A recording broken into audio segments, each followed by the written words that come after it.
জামায়াতের মুখোশ খুলে গেছে। ভোটের আগেই জামায়াত তার আসল চেহারাটায় ফিরে গিয়েছে। কয়েকদিন আগে জামায়াতের একটা পোস্ট ভাইরাল হয়েছিল। সেই পোস্টের মধ্যে তারা কর্মজীবী নারীদেরকে বিভিন্নভাবে আ লাঞ্ছিত করার চেষ্টা করেছেন, বাজে সম্বোধন করেছেন।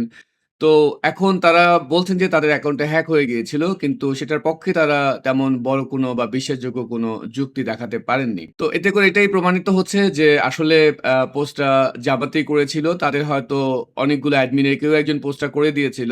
যেহেতু জামায়াত নারী সম্পর্কে এই ধরনের ধারণা পোষণ করে যেটা তাদের পোস্টের মধ্যে দিয়ে ফুটে উঠেছে। তো জামায়াতের আমির সেটাকে ধামাচাপা দেওয়ার জন্য একটা খোঁড়া যুক্তি দেখিয়েছেন যেটা কোনোভাবেই বিশ্বাসযোগ্য নয়। আর আজকাল যেটা হচ্ছে জামায়াতের আমির দেখবেন প্রকাশ্যে তুই-তুকারি করছেন, চোখ উপড়ে ফেলার হুমকি দিচ্ছেন, হাত-পা ভেঙে দেওয়ার ভাষাও ব্যবহার করছেন।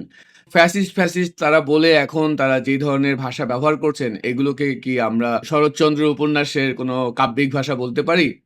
পারি না। অর্থাৎ এতদিন আ যে মিষ্টি ভাষা জামায়াতের আমির ব্যবহার করছিলেন, নরম কথা শোনাচ্ছিলেন, তা সবই ছিল সাজানো মুখোশ। কথায় আছে না যে মানুষ রেগে গেলে তার আসল রূপটা বেরিয়ে আসে। জামায়াতের আমিরের ক্ষেত্রেও ঠিক সেটাই ঘটেছে। রাগের চাপে মুখোশ সরে গিয়ে ভেতরের চরিত্রটা নগ্নভাবে প্রকাশ হয়ে পড়েছে। এদেশের মানুষ জামায়াতকে কখনোই বিশ্বাস করে না। এটা আবেগের কথা না, এটা পরিসংখ্যান।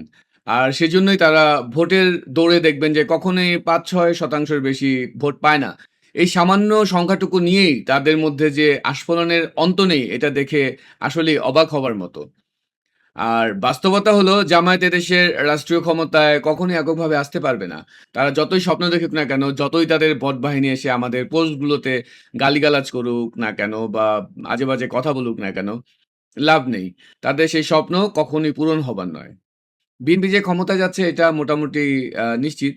১৩ তারিখের পর থেকেই দেখবেন যে জামায়াত এনসিপি আবার দৌড়ের উপর থাকবে, গুপ্ত হয়ে যাবে। কারণ প্রকাশ্যের রাজনীতির চেয়ে গুপ্ত রাজনীতিতেই জামায়াত বেশি স্বাচ্ছন্দ্য বোধ করে।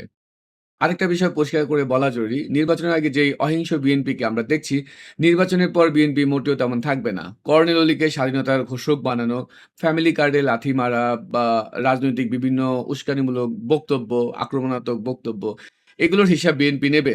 ক্ষমতায় টিকে থাকতে হলে জামায়াত এনসিপিকে দমন করেই বিএনপিকে সামনে এগিয়ে যেতে হবে। এখানে ভুলের কোনো সুযোগ নেই। এবার সবচেয়ে ইন্টারেস্টিং প্রশ্নটা হলো, বিএনপি তো ক্ষমতায় এলো, কিন্তু টিকবে কতদিন? এই প্রশ্নটাই এখন বাংলাদেশের রাজনীতিতে খুব বেশি চলছে। উত্তরটা বড় হলেও একটু সংক্ষেপে বলছি যে, আওয়ামী লীগের যারা নেতাকর্মী আছেন, যারা আমলা, সাংবাদিক বিভিন্নভাবে জেল হাজতে আছেন, লুকিয়ে ছাপিয়ে আছেন, বিভিন্ন বিপদের মধ্যে আছেন, তাদেরকে বিএনপি যতদিন সফটলি হ্যান্ডেল করবে বা যতটা স্পেস বা নিরাপত্তা দেবে, আ ইনফেক্ট তাদের যদি ন্যায় বিচারটা নিশ্চিত করতে পারে, আ বিএনপি ততদিন ক্ষমতায় টিকে থাকবে। এটা সত্য। প্রতিশোধের রাজনীতি নয় বরং ক্যালকুলেটেড ইনক্লুসিভ রাজনীতি যদি বিএনপি করতে পারে, তাহলে তাদের টিকে যাওয়ার সম্ভাবনাটা বেড়ে যাবে। এই প্রেক্ষাপটে তারেক রহমানের সাম্প্রতিক একটি বক্তব্য অত্যন্ত গুরুত্বপূর্ণ। তিনি বলেছেন যে, তিনি কোনো রাজনৈতিক দল নিষিদ্ধ করার আদর্শে বিশ্বাসী নন। এটা হালকা কথা নয়। এটা ভবিষ্যৎ রাষ্ট্র পরিচালনার কৌশলের একটা স্পষ্ট ইঙ্গিত। বিএনপি সরকার গঠনের পর যদি জামায়াত আওয়ামী লীগের সাথে অ্যালাইন করে রাস্তায় নামে, তাহলে বিএনপির জন্য লম্বা সময় ক্ষমতায় টিকে থাকা কঠিন হয়ে যাবে। সুতরাং জামায়াত এনসিপিকে হ্যান্ডেল করলেই চলবে না। আওয়ামী লীগকেও একটা নিয়ন্ত্রিত কিন্তু কার্যকর রাজনৈতিক স্পেস দেওয়ার বিষয়টিও মাথায় রাখতে হবে বিএনপির। বাংলাদেশের রাজনীতি এখন আর শুধু ক্ষমতায় যাওয়ার লড়াই নয়, এটা ক্ষমতায় টিকে থাকার বুদ্ধির লড়াই। শেখ হাসিনা গুপ্ত রাজনীতিকে চিনতে ব্যর্থ হয়েছিলেন। এই ভুলের মূল্য তাকে চরমভাবে দিতে হয়েছে। তারেক রহমান সেই গুপ্ত খেলাটা তুলনামূলক ভালোই চিনে ফেলেছেন। তা তার বক্তব্য অবস্থান থেকে স্পষ্ট।